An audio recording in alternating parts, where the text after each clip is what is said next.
InterNACHI Code of Ethics. You have to abide by the Code of Ethics. Pay particular attention to the clause that separates you from other professionals that are biased, who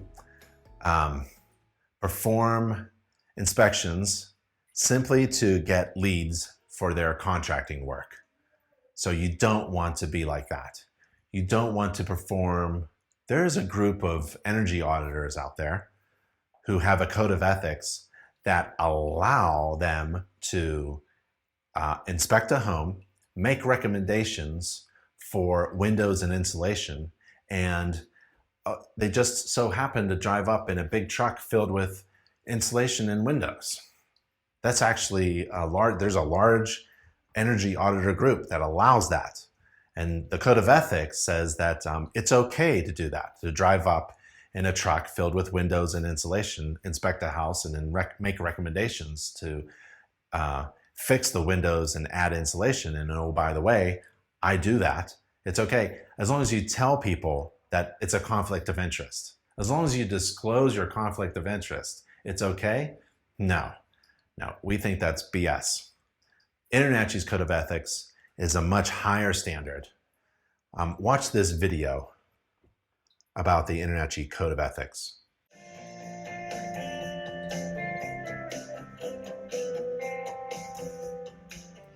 One question that I get asked about sometimes from members is about InterNACHI's Code of Ethics. InterNACHI is a nonprofit association. InterNACHI does have a code of ethics that it expects its members to abide by. And it's for the protection of the member, it's for the protection of the consumer, and it's for the protection of InterNACHI and for the reputation of the industry. And probably the most significant thing in that code of ethics is the provision that states the inspector cannot make a bid to do repairs on defects that they find during the inspection. And the reason for that limitation is pretty obvious. We don't want your clients thinking that you are scamming them by finding problems that don't really exist and don't really need to be fixed. And so that's why the Code of Ethics prevents the inspector from making a bid on repairs for defects that they have found. If you've got questions about that or any other questions about the Code of Ethics, by all means, feel free to call me or email me. I get these questions a lot. I'm happy to answer them.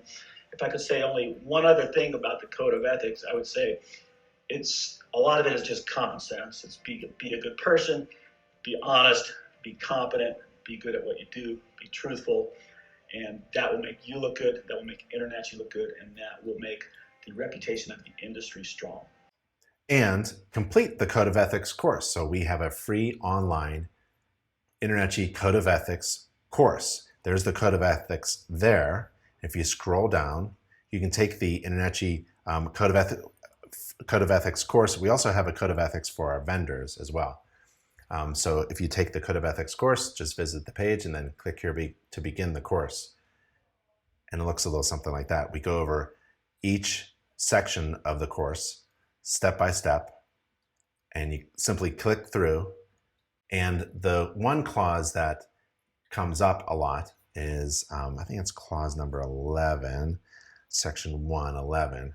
And it states, the InterNACHI members shall not perform or offer to perform for an additional fee any repairs or associated services to the structure for which the member or member's company has prepared a home inspection report for a period of 12 months. This provision shall not include services to components and or systems that are not included in the InterNACHI Standards of Practice.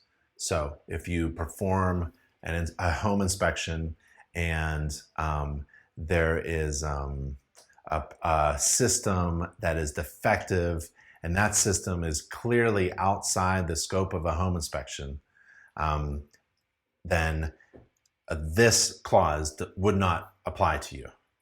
This clause applies to those systems and components that are considered to be within the scope of a home inspection.